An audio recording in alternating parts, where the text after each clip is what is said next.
Today is hopefully going to be a very special day and one that you remember forever. As my goal with this new series is to get as many new producers as possible to make good sounding beats, not just every now and then, but consistently. As when I first started, it seemed really impossible, and it was really hard to find the information that you actually needed to make the beats that you wanted. So make sure to subscribe so you can stay up to date. I'm going to be dropping one of these videos every Tuesday. And yeah, let's get into it. Hopefully in a couple years and some interviews and whatnot, a few of you will be like, yeah, I remember watching Dylan's tutorials, and that's kind of what got me started on my beat making journey.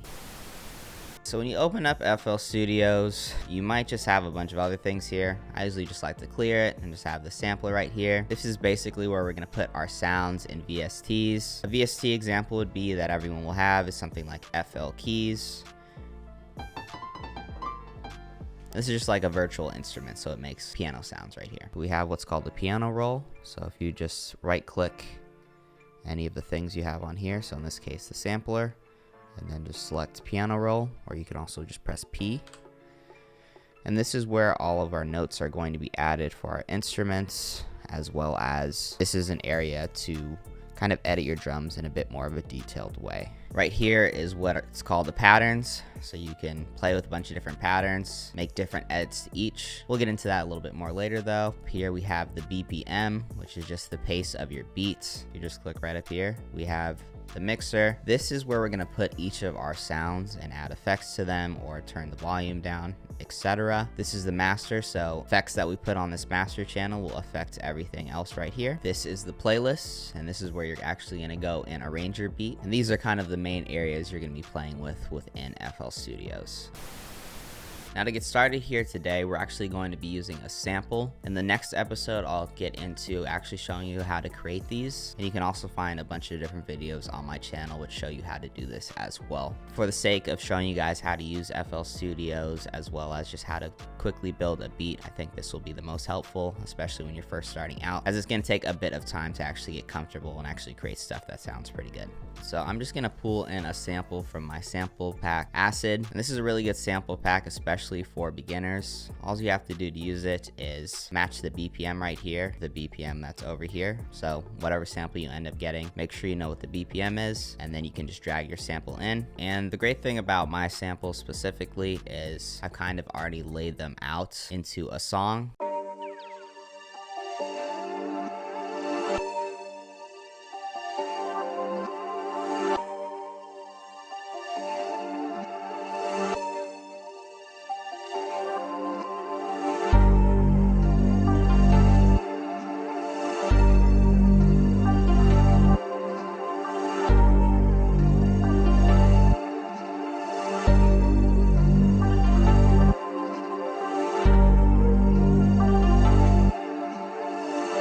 So if I was just starting out, it'd be very easy for me to kind of build a beat with this, as I would just have to kind of add drums. And another cool thing about this pack is I have the stems, which allows you to really be a lot more creative. It's just all the instruments playing within here have all kind of been cut out, so you can go in and make edits that you want to make. So for example, if you didn't want the bass line in here, you can just take that out. If you only wanted these two sounds playing, then you could just have those two sounds playing. But for a lot of you, if you guys do go with Splice or Looperman, you're probably going to end up with a loop that's more just something like this right here, which is totally fine.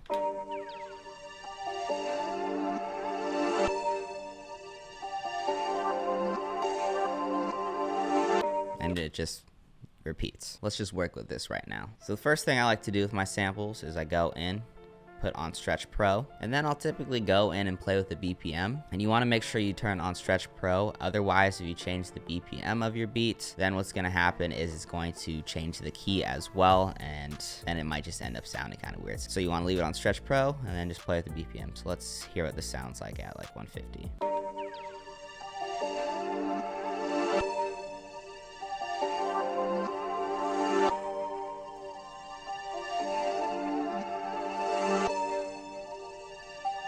So just playing with the BPM, you can get a totally different sound. Another thing you can do with your samples is you can just play with the pitch. If you go right, this is going to make it higher pitched. And if you go left, it's going to make it lower pitch. The important thing to keep in mind, regardless of which direction you end up going, is you want to make sure that you're only going up or down by hundreds. And to see like the actual cents that are changing, you're going to find it in the upper left-hand corner, right under where it says File, Edit, Add Patterns. So let's just drop this down 300.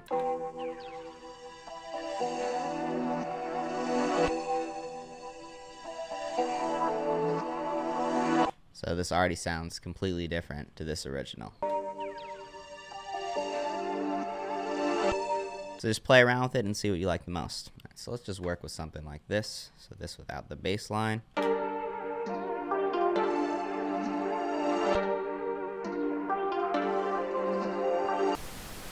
Now that you have your sample and you know some of the basic ways to kind of change it up, now what we're going to move on to is the drums. So the first thing that you're going to need to do is download some sort of drum pack. FL comes with some drums. To be honest, they're pretty trash, so I would definitely recommend getting something else. I have 2 free kits on my website that you can check out, as well as some really good paid kits if you want to kind of hit the ground running. Definitely check them out. Basically, what you're going to want to do when you get these kits, in order to actually just even be able to use them, is one, you could just drag the files in like this, like I did here, and drag them on here. Best way to do it, and you can also do this with your samples as well that you end up downloading, go to File right here, click any of these empty files right here, and then you want to look on your computer to where your drum kit is located, probably under Downloads, and then you're just going to select it, select the folder, and then just click Select Folder. It's either going to pop up right here on the side, or you might just have to restart your FL Studios real quick, just save everything and then reopen it, and then it should pop up on the side. And usually what I like to do here is I like to play the loop, and then I'll go through each of the drum sounds and click on them, and the ones that I end up liking and I want to use in my beats, all I'll do is go, just drag them in right here. And so let's do that right now. And I usually like to get an 808, a kick, a hi-hat, and then some sort of percussion. So we already have a clap here, so let's go get the others.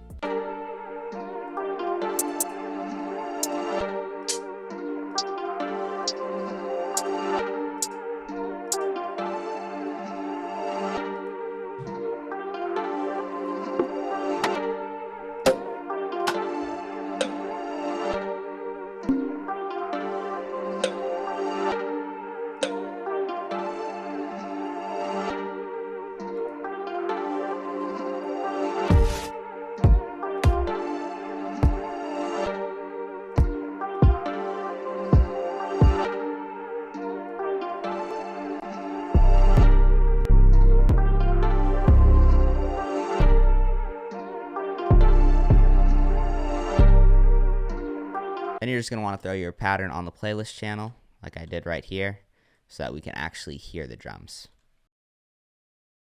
Just put the snare right here, turn on this looping point, and what this does right here is it automatically inserts the drums in this location. Right here, this snare is also going to hit right here. And so today I'm going to be using my Drum Kit Graffiti, really versatile kit, and use it for any different types of beats. I've been using it in pretty much all of my videos for like the last, gotta be like 2 or 3 months at this point. Haven't gotten tired of it. Tons of really great sounds that I've already mixed, so you don't have to put a bunch of effects on it, and it just really speeds up your workflow.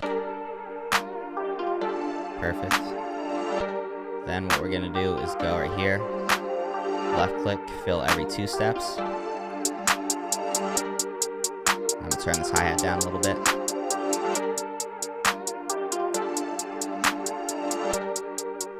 And then one thing I like to do with my hi-hat patterns, or just patterns in general, is I'll typically go in, select all by clicking Control A or Command A, and then go to Control B or Command B, and then it just duplicates everything right here.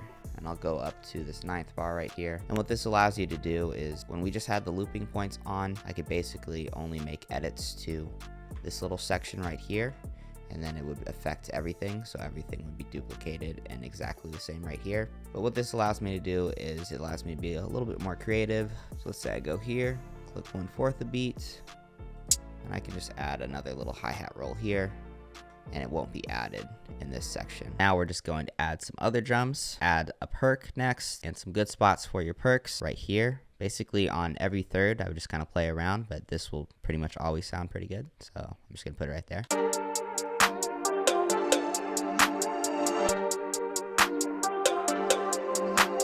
Or we could also do something like this.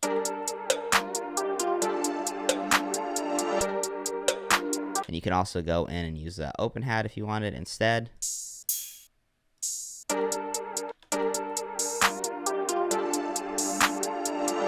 Or you can mix them both together.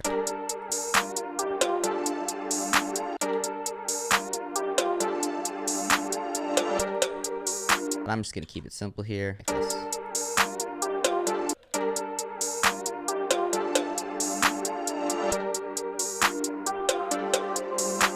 And then for your kick in your 808, if I have a big heavy 808 like this, I usually like to select something punchy, as it's going to complement it a lot better, as the 808 and kick often play together. And so let's get started with the 808 right here. First thing you want to do to your 808 is click on it and make sure it's tuned to C. All of the 808s in my packs are all tuned to C. Not tuned to C and you're making a beat, going to sound out of key and it's just going to sound bad, super unprofessional. And all you have to do to check is go up here and go to Edit an Audio Editor.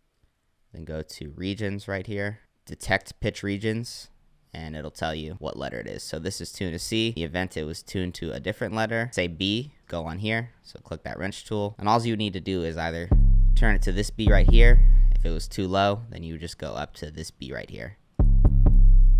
Another thing you want to do for your 808 is you're just going to want to go and click cut itself. What this is going to do is it's going to keep the 808 from running into itself. For example, if I play this like this, which just sounds a lot less clean than something like this. So definitely make sure you do that. Now to add your 808 to the sample, this can be one of the most challenging parts, especially when you're first starting out, as it's hard to know like what notes exactly are going to sound good with your sample. So the first thing you need to know is what key your sample's in. So I know this one is in G minor. It should be labeled on the sample wherever you're getting it from. So all we're gonna do for our 808 is two things. We can go to our piano roll and just go up here, and then we're gonna go to view, and we're gonna go to select highlighting. And so since I know it's G minor, all I'm going to do is first select G, and then I'm going to go over here, and since it's minor, I'm going to go to minor natural aeolian. I think that's how you say it. Not exactly sure though. And if it's not showing up, all you do is press Alt B, and it'll show these highlights. And so now we can see all the notes in the scale that we're using are highlighted. And so the first thing that I like to do if I have a sample and I don't know the root notes is I'll just start with G, because this is in the key of G minor. More than likely, if you just hit G, it's going to sound good throughout. And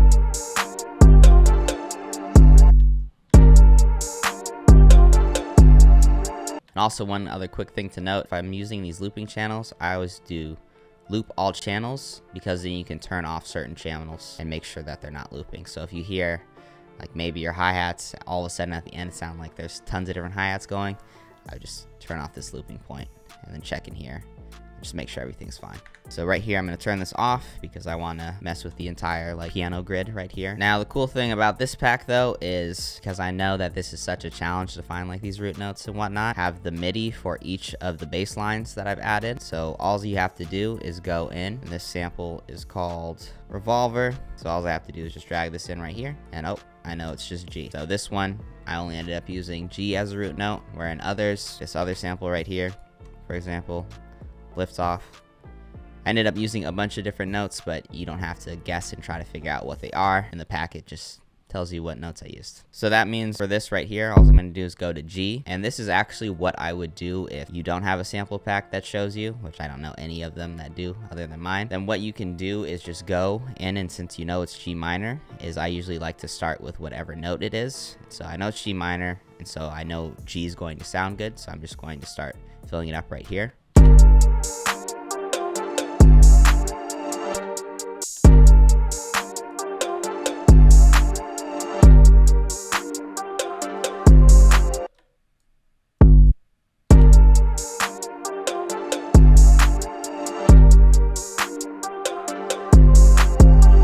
Now, if I wanted to see if other notes sounded pretty good, we have our notes all highlighted here on the scale. And so I could just go in and, test a few out. So let's see, how does this sound? Because this is in the scale. So that one doesn't sound very good. So then we can just go to another note in the scale. Doesn't sound good either. Let's go to another note in the scale.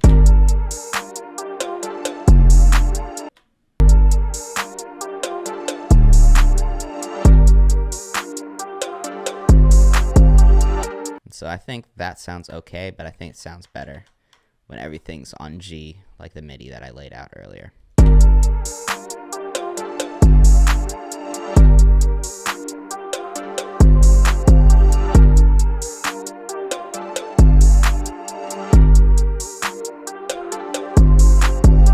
And in terms of where I'm placing this 808, like right at the start is always required. But then like these pockets right here are usually pretty good.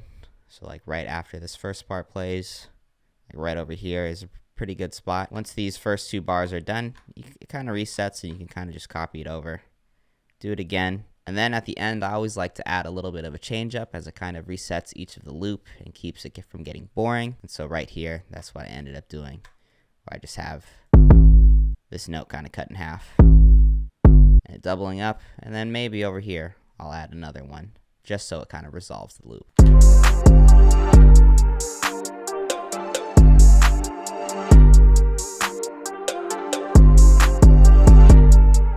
Usually with most samples I'll end up having to have some notes like over here, one over here, and it just takes forever to kind of figure it out. So that's why I thought it'd be pretty helpful to add the MIDI.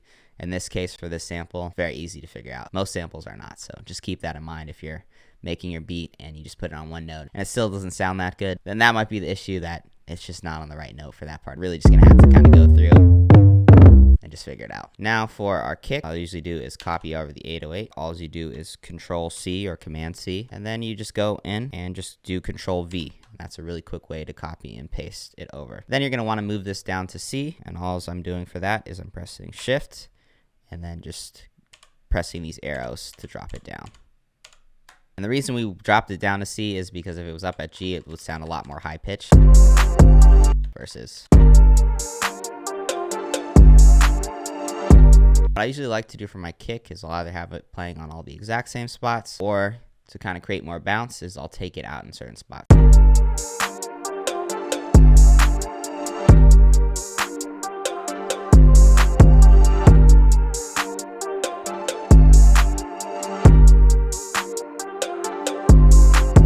Takes a little bit of energy out when the kick is not playing. Then when it comes back in, a lot of energy is added, and so it just creates more bounce by doing that. And to make sure your kick and your 808 are knocking, you want to make sure you turn up the velocity. And so just select all, and then you just use your scrolling tool. So typically what I would do, go through and do like a bunch of mixing and stuff like that. But since this is the first time you're potentially making a beat, we're going to go into that in a different episode. We'll start doing that next week. So all I'm going to do right now is I'm going to go up here and go to split by channel. I'm just going to delete all of this right here and go here and then click Shift and select this and then just drag it over. I'm just going to pull each of these out so they line up right here. Having issues with pulling it out and it's not snapping as easily, all you do is go up to this little magnet and you can kind of change the steps. So one bar, it's going to look like this. So each of these bars, go here and do a beat, then it gets a little bit kind of more cut up, and the more you go up, the more precise it gets. And then we're just going to go ahead and arrange this beat. So with your loop, you're probably going to just have something like this, where you can't kind of like break it apart, but because I can with the loop I'm using, probably gonna do that a little bit, but just kind of just follow the layout that I'm doing with whatever you're using. It's fine if you're just using one loop for now. So first, we want to have some sort of an intro. Probably not gonna want to go past 8 bars, so like this many right here. Your intro will probably be about this long, but sometimes songs do have like a pre-chorus and they'll go all the way out to here. You just want to add some variation if you do that. So I'm gonna keep pulling these out like this, and all I did to do that was I just selected all by holding Control, then I clicked Shift, clicked on this, and then pulled it over. So once I have everything laid out, what I typically like to do is for the intro, I'll take out all the drums and just have this loop playing. Because I can take out certain instruments in this loop, which is nice, that's what I'm going to do, just so it builds up a little bit better. So I think I'm just going to go with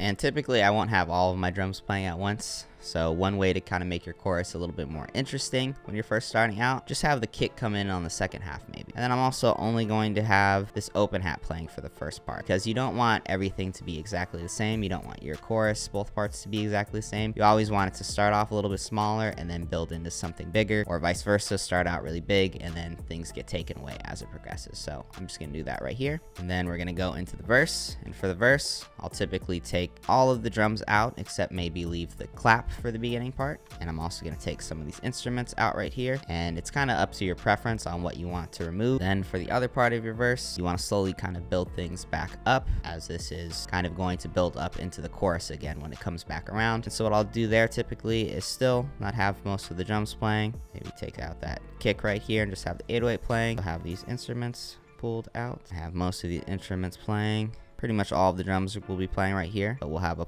pause right here right before the chorus drops in. Then I'll just go in and you can just copy and repeat everything. There's an outro right here. And for the outro, I'll usually just have it very similar to the intro with maybe like a slightly different instrument playing. But yeah, thank you guys for watching. Enjoy this beat. Feel free to kind of copy how I laid everything out. And I'll see you next week. Peace. Dylan XO.